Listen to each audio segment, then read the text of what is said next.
Comment diagnostiquer un enfant autiste en milieu scolaire? La thématique était au centre de la journée de sensibilisation et d'éducation en marge de la célébration de la journée mondiale de l'autisme.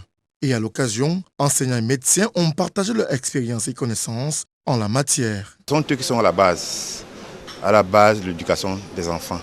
Et la plupart des enseignants ont des problèmes à ce niveau. Ils ont des enfants qui ont des comportements dans leur classe où ils ne comprennent pas du tout de quoi il s'agit.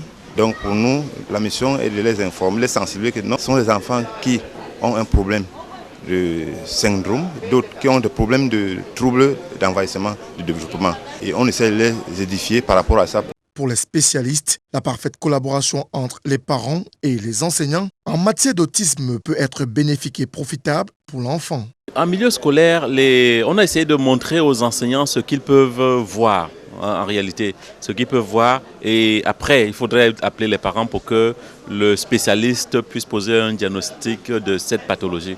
Durant cet échange, qui s'est étalé sur toute une journée, il a été établi qu'il existe plusieurs sortes d'autisme et chacun se développe singulièrement. En fait, on aura 3 types d'autisme: autisme infantile, autisme de l'enfant, autisme de l'adulte. Chacun est caractérisé de manière un peu spécifique. Chez l'enfant, on essaie de voir son rapport avec les autres, comment il se comporte, est-ce qu'au niveau du langage, cela s'est bien installé, ou bien est-ce qu'au niveau de relations sociales et de communication, tout est mis en place. Pour ce qui est de la prise en charge, celle-ci doit se faire de manière spécifique. Elle est prise au cas par cas. Donc on prend un patient, on l'évalue, on détermine d'abord ses points forts, on détermine ses lacunes et à partir de là, on établit un protocole de prise en charge. Cette spécificité peut même permettre d'aboutir soit au développement optimal du patient à hauteur de 50%, soit encore peut donner lieu à une complication du cas.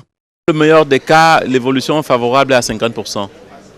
En cas de l'autisme, en dehors de l'autisme de Kanner, dont le pronostic est sombre d'emblée.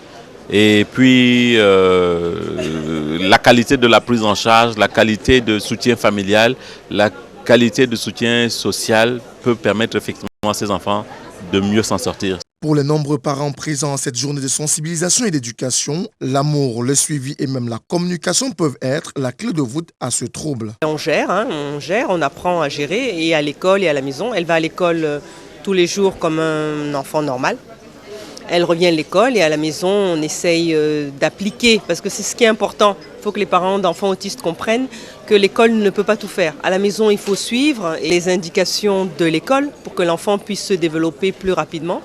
Notons pour terminer qu'à l'occasion de la journée mondiale de l'autisme, les associations, les parents et même les médecins sont plus que jamais déterminés à sortir l'autisme de sa considération mystico-religieuse. D'ailleurs, ceux-ci sont montés au créneau pour dire que l'autisme n'est pas une maladie, mais simplement un trouble de comportement lié à un syndrome.